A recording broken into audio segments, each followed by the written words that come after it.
Phrasal verbs are verbs with 2 or 3 words, the main verb plus a particle, a preposition, or an adverb. And phrasal verbs are very common in the English language. I wake up at 7:30 every day. Please turn off the TV. My brother and I don't get along. We fight all the time. She came up with a good idea. That's a 3-word phrasal verb. In this lesson, you're going to learn different types of phrasal verbs, transitive and intransitive, and separable and inseparable. Don't worry too much about those terms. I'll show you very clearly how each type of phrasal verb works in a sentence. You'll definitely want to download today's lesson guide because it includes extra content, some lists and examples of each type of phrasal verb. So to get that free guide, click on the link in the video description and enter your email address to receive the free PDF. We'll start with transitive and intransitive phrasal verbs. So transitive phrasal verbs have a direct object. That's something that is acted upon by the verb. Here are some examples. The direct object is in blue. You need to fill out this form to register for the course. Fill out means complete, and the direct object is this form. I'm going to cut down on fast food this year. Cut down on means reduce. Check out that website. It's really great. Check out means to look at or to go to. Now, intransitive phrasal verbs have no direct object. For example, I woke up at 10:30 a.m. You can come over to my house after school.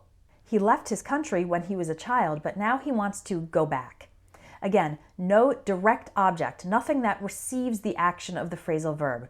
You can see more examples of transitive and intransitive phrasal verbs when you download that free lesson PDF.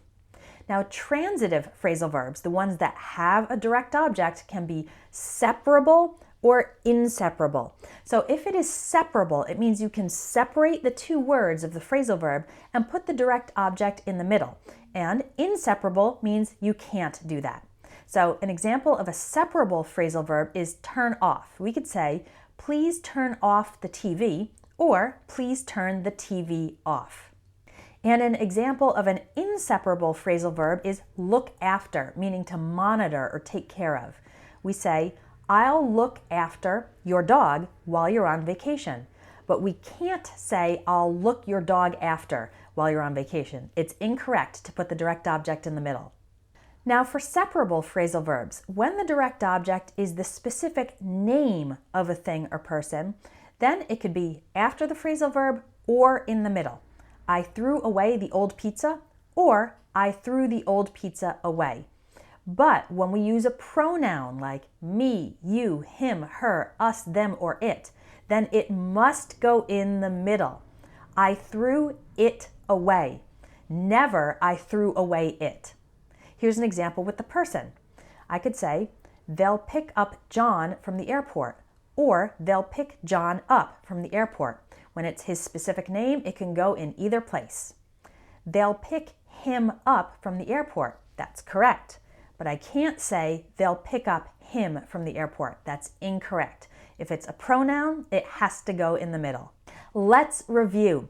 We've learned about intransitive phrasal verbs, which have no direct object, like wake up. I woke up at 6 o'clock. Transitive phrasal verbs, which do have a direct object. I took off my hat. Separable phrasal verbs, which can have the direct object or the pronoun in the middle. I took my hat off, or I took it off. If we use a pronoun, it must go in the middle and not at the end. And inseparable phrasal verbs, which must have the direct object at the end, not in the middle. They're looking after our children. You might be wondering, how do you know if a phrasal verb is transitive or intransitive and separable or inseparable? Unfortunately, there's no rule for just looking at a phrasal verb and knowing what type it is. The best way is to check a dictionary or study each phrasal verb in context with lots of examples. That's what we do inside my Phrasal Verbs in Conversation course, which will teach you 500 phrasal verbs in a fun, fast, and effective way. It's one of my most popular courses, and you can find it at my website, espressoenglish.net. Before you go, remember to download today's lesson guide so you can see lots more examples. Thanks for watching, and I'll talk to you next time.